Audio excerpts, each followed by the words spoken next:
Muy buenos días, amigos. Francisco Antonio Méndez y el programa Economía y Mercado les saludan hoy lunes 1 de agosto del 2022. Señores, entramos al octavo mes del año. Ya sí estamos ahí del otro lado. Si llueve, ese juego lo gana el que esté adelante. Ya pasó del quinto. Y muchas informaciones para compartir con todos ustedes. Esperamos que el fin de semana haya sido agradable. 27 grados Celsius aquí en La Julia, en el Distrito Nacional. 1 de agosto, el Banco Central tomó medidas restrictivas adicionales. El periódico Listín Diario nos trae en su primera plana que las medidas del Banco Central impactará las tasas de los préstamos, por supuesto. Ahorita vamos a entrar en detalles, a conversarlo, conocerlo un poquito más en detalle. También había mencionado en estos días que las tarjetas no cuadraban los números de unas tarjetas entregadas y le da el correspondiente espacio a Tony Peñaguaba, el director de la cosa social dice, al gabinete social le cuadran sus números y da sus explicaciones y ese tipo de detalles. Nosotros mencionamos el tema, por eso lo recordamos y como está en la primera plana, pues lo mencionamos. Ayer se celebraba el Día de los Padres, el sábado había una relativa movilidad en los centros de los malls, las tiendas y eso. No es como el Día de las Madres, pero algo había, algunos taponcitos y ese tipo de cosas. Espero que a todos ustedes les haya ido bien, sus regalitos y sus cosas y el trato, lo importante.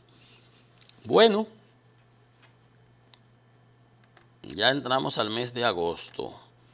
Cerramos todo este primer semestre, ya estamos caminando para el segundo semestre. La noticia más relevante de todas las que tenemos informaciones es la renuncia del señor superintendente de electricidad, del amigo Rafael Velasco Espaillat. Ustedes saben que a raíz los incrementos de las tarifas y ese tipo de cosas,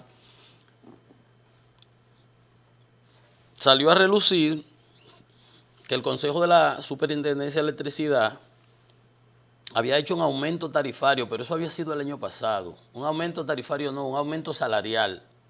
Y no era un aumento tampoco. Era una indexación del salario correspondiente, lo que le corresponde por inflación. Pero a él le tenían realmente un sinfín conectado. Era una campaña que si limón, que si allí, que si aquí, ya lo habíamos dicho por acá. Y bueno, con los incrementos de tarifas que a ellos les correspondía hacer a la superintendencia por lo que está en el pacto y porque es su función,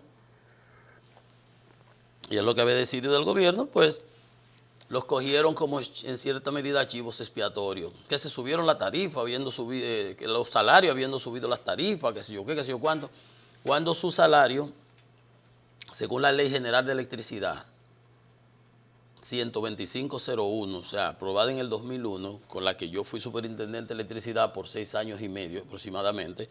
Según esa ley, los salarios de los miembros del consejo, de los altos ejecutivos, que son ¿verdad?, no están sujetos al salario de la administración pública. Por eso el señor del Departamento del Ministerio de Administración Personal estaba errado cuando hablaba que los salarios en la administración tienen que ser autorizados, los incrementos por el presidente, por el MAP.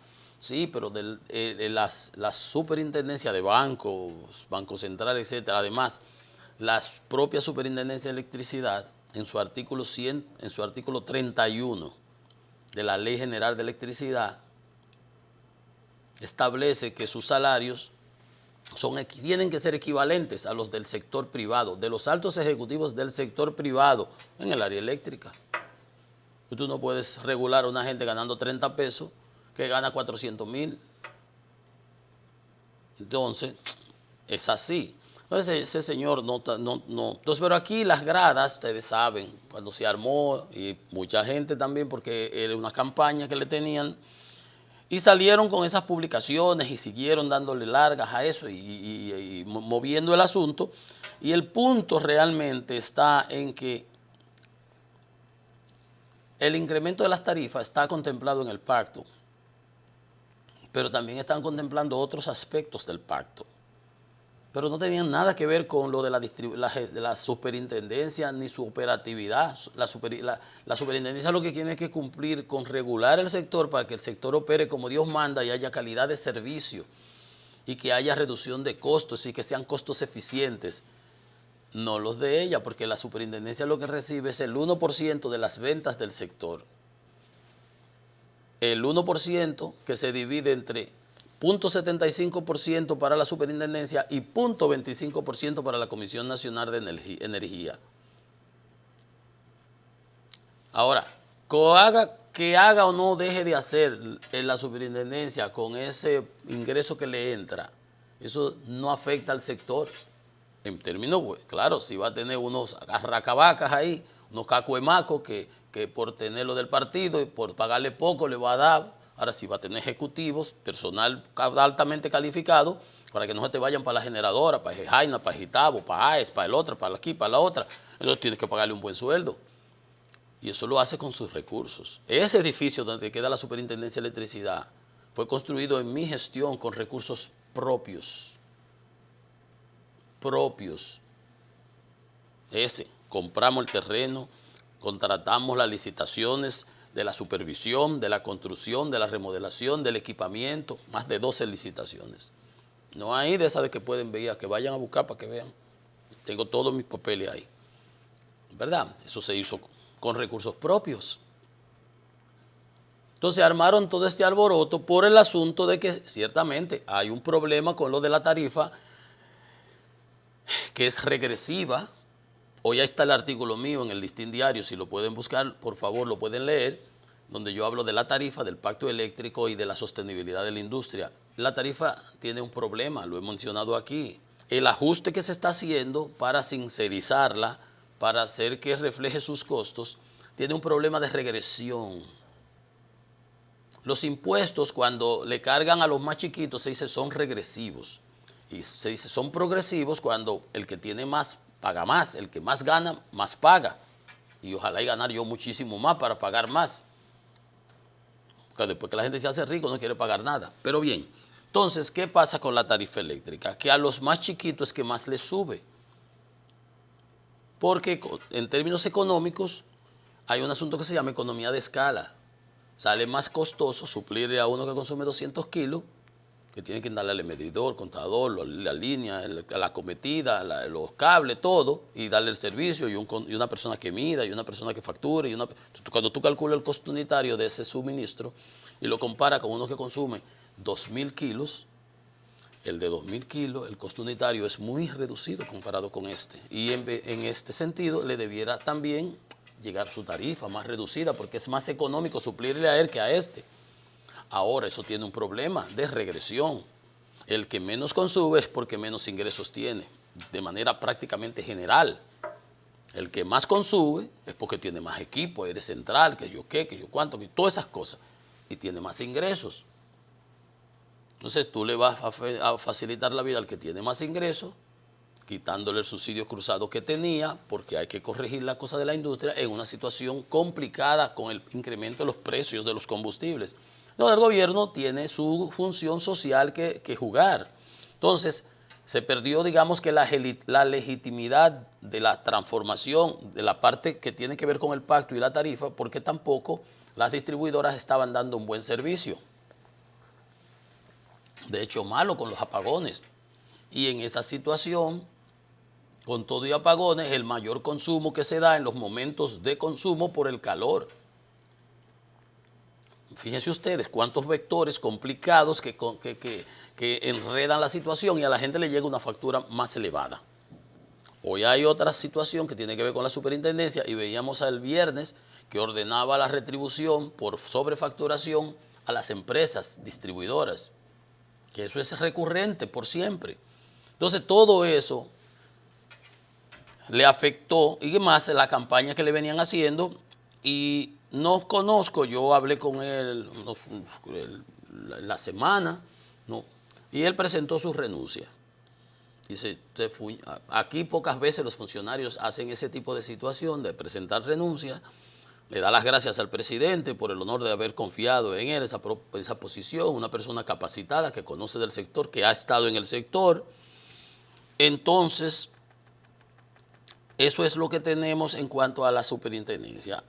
Pero por demás, ha salido a relucir una resolución que se emitió. Hay versiones H o DR. A mí me llamaron esta mañana al programa de los amigos Dani y eso. Y yo una entrevista por teléfono, estaba preparando mi programa, no podía de otra manera, ni siquiera por Zoom. Y expliqué que eso era legal, que ahí no había habido ninguna violación a la ley. Y que los problemas de la industria vienen porque las distribuidoras no han estado al nivel de las expectativas creadas y lo que tenía que ser el compromiso. Y por eso, pero se ha cortado por el lado más débil, que yo decía siempre aquí, pero siempre le han dejado que lo decía bastante, siempre le han dejado el problema a la superintendencia, porque yo, desde mi función entonces, decía, es que el problema del subsidio no es de la superintendencia, es del gobierno. Es de Hacienda que dice, yo tengo 100 pesos para subsidiar.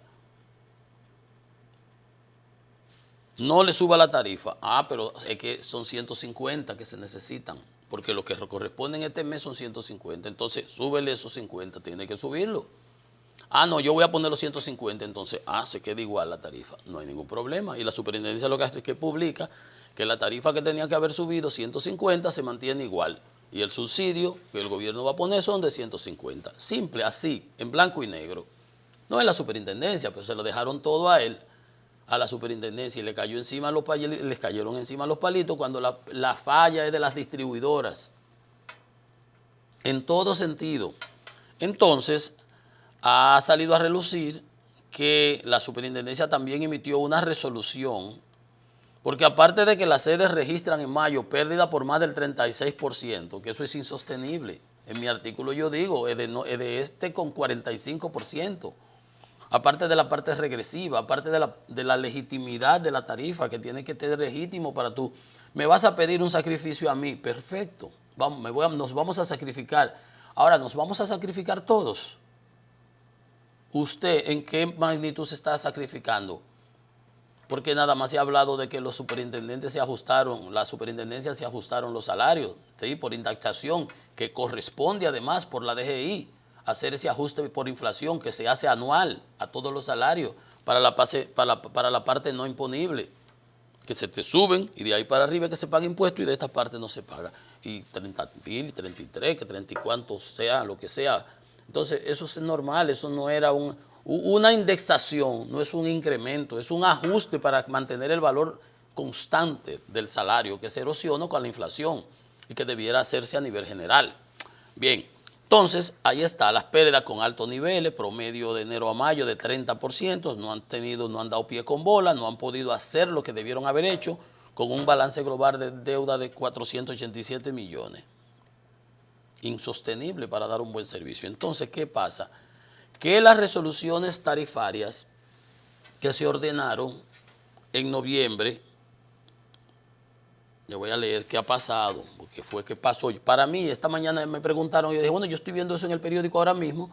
Lo que resalta es que cuando el presidente habló de que se convocaba el Consejo Económico y Social para la discusión del pacto, era que se suspendían los incrementos de julio a octubre, que todavía no nos habían llegado a la factura porque nos llegan ahora en agosto.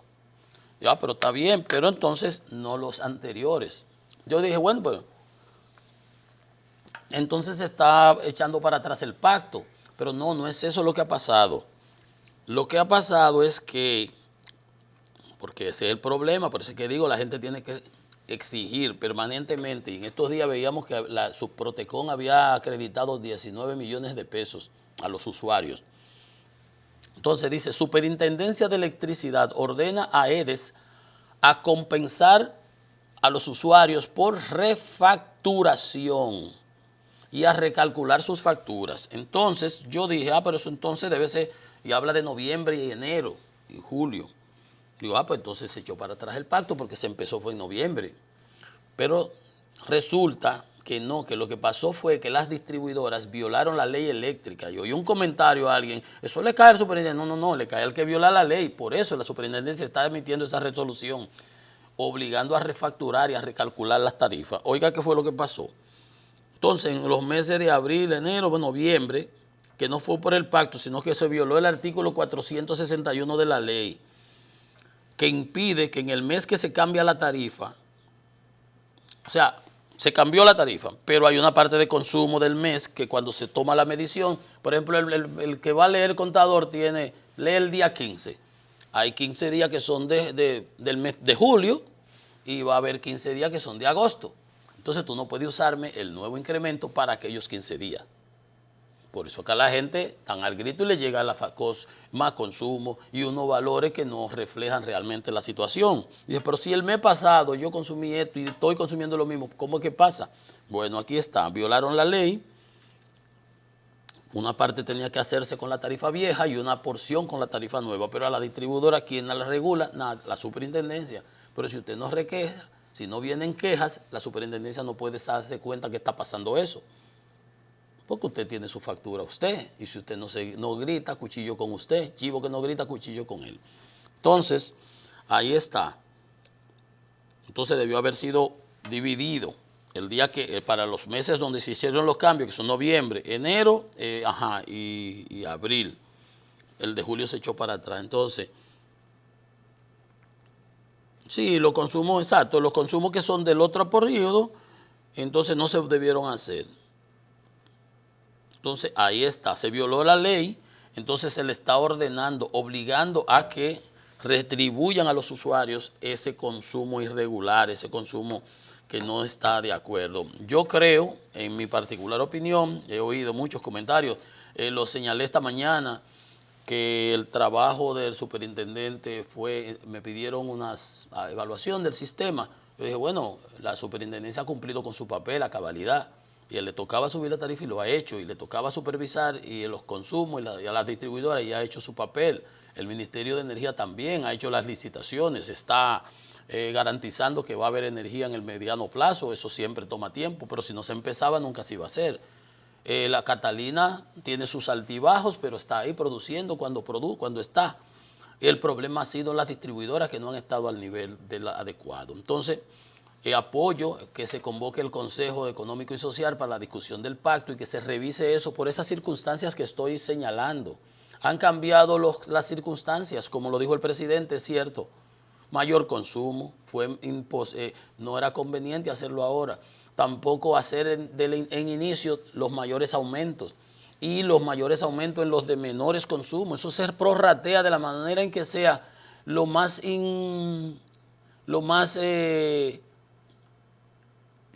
ligero posible, porque si vas a afectar al de menor consumo, que tenga una tarifa que la tiene subsidiada y a una proporción le vas a seguir dando el subsidio, no te puedes echar, porque a esta clase media, a nosotros nos tienen con el zambá todo el tiempo.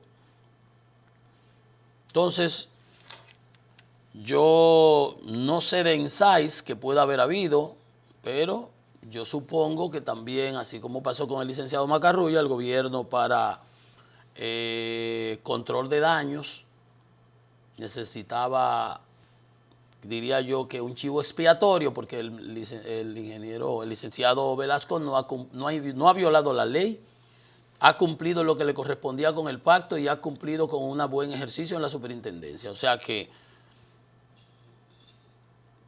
no entiendo en realidad que pudo haber habido ahí, más que eso, la presión de las gradas, y el presidente podía sustituirlo en cualquier momento. En realidad debieron haber sido ratificados por el Congreso y durar todo su periodo y no estuviéramos oyendo esto, porque yo personalmente cuando estuve en la superintendencia, yo siempre tenía muchos problemas con algunos empresarios del CONEP, que pude habérsela cobrado, cuando ahora cayeron en desgracia, ¿no? Pero no somos iguales, no soy así. Por ese tipo de situaciones, tú no puedes tampoco dejarte llevar. Y creo, y lo digo en mi artículo de hoy, que el pacto eléctrico no es un decálogo. Esa ley de los 10 mandamientos de Moisés, que son obligados, que hay que hacerlo, no es un decálogo. Usted no está obligado a hacerlo todo al mismo tiempo y en esa magnitud, porque en las circunstancias, subió el carbón, subió el gas natural, subió el fuel oil, de manera extraordinaria. Entonces, no transfieres tú eso, tú lo estás asumiendo con los combustibles. ¿Por qué no no es que lo llegué a decir mucho aquí? ¿Por qué no lo asumiste también con la tarifa eléctrica?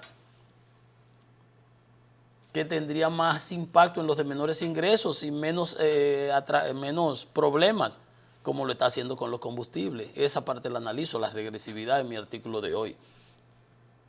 Y la importancia de que se logre la legitimidad que te puede dar el decir, mira, yo he disminuido los costos, yo he reducido la empleomanía, por ejemplo, yo he hecho tal cosa y los gastos están controlados.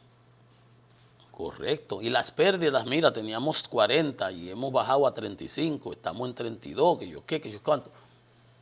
Hemos hecho un esfuerzo y eso se va a ir reflejando en menor subsidio del gobierno y en más calidad de servicio a los usuarios. Entonces al usuario tú le dices, ahora tú tienes que hacer una parte. Porque entonces el que se roba, porque el problema es ese, se nos cobra a los que pagamos. Y entonces a los que pagamos, entonces se nos sube más la tarifa. Y los que no pagan, pagan. ¿Usted sabe cuánto es el precio del kilovatio del que no paga? Cero.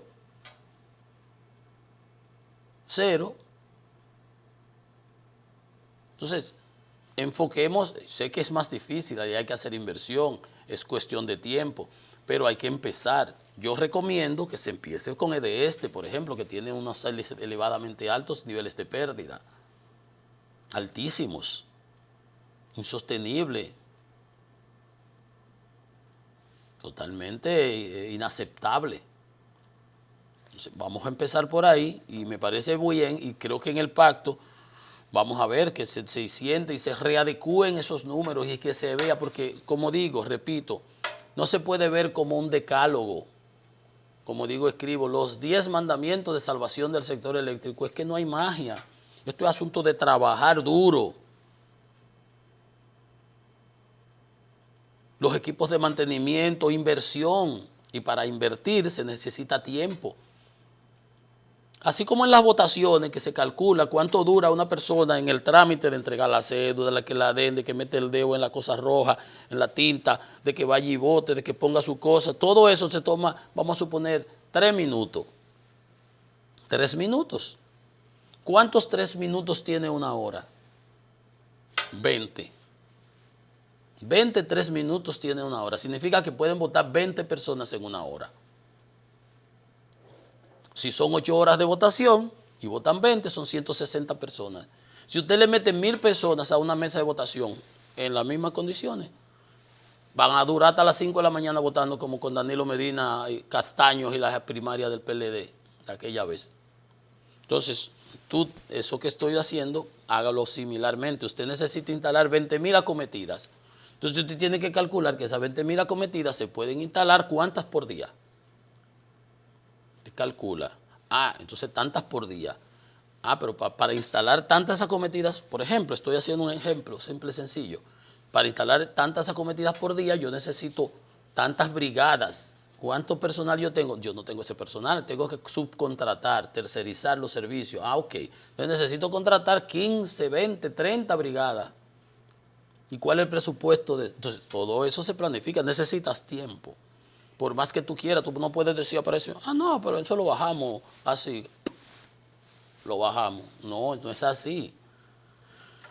Entonces yo creo que, nada, mirar para adelante, ir al Consejo Económico y Social a ver qué es lo que se va a legitimar ahí y que hay que hacer, hay que ayudar a que la industria eléctrica se recupere. Yo quiero reconocer, aparte de lo que dicen las gradas, porque aquí en este programa, primero yo sé de eso. Yo duré 6 años y medio en la Superintendencia de Electricidad. Yo fui de los que escribió esa ley, siendo funcionario del Banco Central, cuando empezamos en el año 92. Tengo 30 años de experiencia en esta industria y conozco a todo el que se mueve. Velasco es una persona capacitada, hizo un gran trabajo, hizo lo que tenía que hacer. Es una pena que haya renunciado. Vamos a ver ahora a quién el presidente elige para poner en el presidente del consejo, pero ojalá y sea una persona del sector que conozca, porque también a veces ha llegado ahí trogloditas e inventos ahí a otras áreas. Uno de los problemas que tuvo, yo decía, cuando Baninter fue que a la superintendencia de bancos no llegó una persona con la capacidad. Mira ahí, para que tanto que hablan de sueldo y bobería. Si en la superintendencia de bancos, cuando Baninter hubiera habido un superintendente de verdad, no pasa eso, yo creo. Igual en el Banco Central. Carácter, que sepa que puede cumplir la ley. No, eso hay que hacerlo así. ¿Qué hizo el superintendente de banco, Alejandro Fernández, con el banco ese de los otros días? Usted tiene que traer, que tenemos los activos en Panamá no es aquí. Tiene 3 meses para traerlo. Se vencieron los 3 meses, intervenido el banco, clausurada la licencia y licitados los activos y los pasivos, las carteras. Listo, en 3 meses se hizo, qué sé yo, eso. Muerto el perro, se acabó la pulga. ¿Cuánto gana el superintendente de banco? Lo que gane se lo ha ganado y lo merece y tiene que tener un salario igual que el de Manuel Alejandro, el de Molina Checar, el de todos los funcionarios de los bancos. Entonces, eso es bulto, lo de la grada, y no se puede uno dejar llevar de la grada. Si por eso hubiera sido el presidente Balaguer, no construye el puente de la bicicleta, no construye todo eso de San Carlos, no construye el faro, no construye la avenida Quinto Centenario, Leonel no construye el metro, no construye los túneles. Entonces, eso es así. Yo por eso digo, y una industria como esta, el pacto, yo creo que sin el pacto se podía haber recuperado esta industria. Aquí ha habido gente que ha llegado y lo que ha hecho son echar para atrás lo que se ha avanzado. Ese invento de Punta Catalina fue un invento de Danilo, porque necesitaba Odebrecht ahí, por las razones que él tenga. Eso ni siquiera se iba a construir ahí donde se construyó, y era una planta por Manzanillo. Y Celso Marrancini, que hoy está administrando a Catalina, tenía una licitación en ciernes, ya acabándola prácticamente. Le dijeron, no, deja eso, que nosotros tenemos otro proyecto. Oye, así es un país, para irlo a hacer negocio que hicieron con Punta Catalina. Y ahora tenemos que preservarla, gracias a Dios que está ahí. Por lo menos Celso, Jordi Reynoso, que saben de administración y de gerencia. Y van a echar para adelante. Si han tenido que aprender, también aprender, porque ¿qué? Nadie es infalible en la vida. Entonces, vamos a esperar que el presidente haga una adecuada selección del nuevo superintendente, pero quiero dejar en blanco y negro establecido, ahí no hubo ninguna violación a la ley. Yo reconozco la labor que hizo el superintendente Velasco en la gestión que estuvo, cumplió su papel, el trabajo de Protecon, muy bien, porque hace unos años atrás ni siquiera podían poner una multa en Protecon. Yo recuerdo siendo superintendente, no me voy a mencionar el nombre del amigo, que estaba en otro, que teníamos unos pleitos. Dije, es así, ok, vamos ahora. Todas las reclamaciones que entren online, puestas en una página, todas las que resolvamos, ahí están. Más de 1.200 millones de pesos. En los 6 años que yo estuve al frente de la superintendencia, tuvieron que acreditar a las distribuidoras por sobrefacturación, por consumo irregular, por trachimanería que hacían, por todo lo que ustedes saben. Lo que es el papel del superintendencia. Igual que lo hace Prousuarios en la superintendencia de bancos. Es así, y ese es su papel. Y para eso es que se les paga. Y cualquier salario que se les pague es poco, siempre y cuando cumplan con su papel. ¿Qué pasaba en la administración pasada? Y que había un superintendente que ni superintendenciaba, ni regulaba, ni hacía nada. Y lo que hay son escándalos por ahí en ciernes que dicen de que el banco tal, de que el banco aquel, que la cosa allí. De esos bancos es raro. Y mira lo que pasaba en el Banco de Reserva, que era por saco que llevaban y por funda los millones para la coral, para la medusa y para cosas. Entonces, eso no es el problema, no es lo que gane el Ejecutivo. Eso es nomás que envidia bulto. Además, si yo hablo 3 idiomas, si yo tengo 3 maestrías, si yo tengo posgrado, si yo soy un profesional con tantos años de experiencia en mi área, ¿qué es lo que tú me piensas pagar a mí? ¿O tú eres que me va a poner sueldo a mí? Oh, coño, claro. Usted tiene que tener una gente ahí equiparable con la del sector privado, en capacidad, y pagarle lo adecuado. Por si no se va, pon ahí un macalacachimba y un salta para atrás. Un compañerito del partido, que en todos los partidos hay compañeritos. ¿Verdad? Ah, no, eso no es el problema. A la gente se prepara, se forma y se entrena y tiene su experiencia y las funciones tienen sus remuneraciones correspondientes. Porque tampoco, voy a entrar un poquito ahora en asuntos teóricos, el regulador no puede ser cooptado ni por el sector privado que regula, capturado, la captura del regulador por el ente regulado, ni por el sector político. ¿Y en qué parte entra el sector político? No, no es el presidente, es la presión que le pone la grada y los periodistas, muchos a veces algunos hasta pagados por oficinas de relaciones públicas para desacreditar funcionarios. Usted no se acuerda, hay un programa, el megaministro, ¿por qué le llevaban una funda a su casa por la mañana? Megaministro, todo lo que pasan por esas instituciones que manejan muchos recursos son megaministros. O me dijo una vez uno a mí, hermano, usted me da 80, yo le llevo al viejo. Digo, ¿qué viejo del día? Excúseme la palabra. Para la M.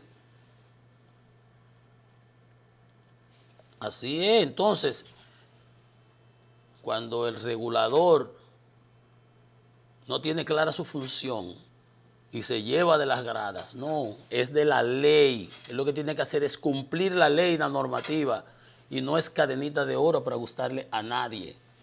Y eso hay que tenerlo claro. Y qué bueno que los que tenemos lo tienen claro. Ustedes ven ahora el caso Medusa. La superintendencia se tiró en un banco. 10 días. Aquí esto se arregla. Pero un banco de alcurnia y prestigio y de todos los nombres. Un día mencionamos un nombre aquí porque salió y está en el asunto del expediente. Ah, porque sabe lo que tiene entre manos. Eso puede producir un efecto dominó. Por eso, cuando una gente, el plomero, la nevera, el del aire, ¿cuánto es? 1.500 pesos. Tenga. Claro, me piden 10.000 pesos, ¿no? ¿Cómo así? ¿Cuánto es lo que cuesta? Eso cuesta 3.000 pesos. Está bien. Usted le va a estar poniendo precio al trabajo del otro. Yo sí hace eso. Él sabe hacer su trabajo, él hace su trabajo, él es capaz, él es competente. Y merece una remuneración adecuada. Ah, ¿te gusta que te paguen a ti? Pero que no le paguen al otro. Así no. Así no. Bueno, ¿qué decir? Show must go on, como decía un artista famoso ahí en un concierto que daban, unos conciertos que daban Dean Martin, Sinatra y el que bailaba mucho. ¿Cuál es el nombre de él? Fue que le murió la madre, que hacía unos taquetes. Eran ellos tres, hacían un famoso concierto ahí en un espectáculo en Las Vegas. Y a las 6 de la tarde le dicen que murió su madre. Tenía que salir a tarima. The show must go on. El show debe continuar. Ahí está el público esperando. Y eran todos los días que hacían ese espectáculo. Pues nada, esperar. Vamos a ver cómo el presidente elige, a quién elige llevar al sector ahí, a la superintendencia. Es una función importante. Ojalá sea una persona conocida, que conozca de la industria y que podrá contar también con todo nuestro apoyo, por supuesto, también. Aquí lo que hay que ayudar a que salgamos de este lío. Y yo recomiendo enfocarse en las distribuidoras. Y de las 3, empezar por EDESTE. Y de la EDESUR, que deje de estar haciendo Morrison politiquería y brujuleando. Y el EDENORTE, que se deje de estar dando declaraciones destempladas. Eso es lo único que yo veo por adelante. por ahí así rápidamente. Señores, una pausa, esto es Economía y Mercado y venimos en breve con más.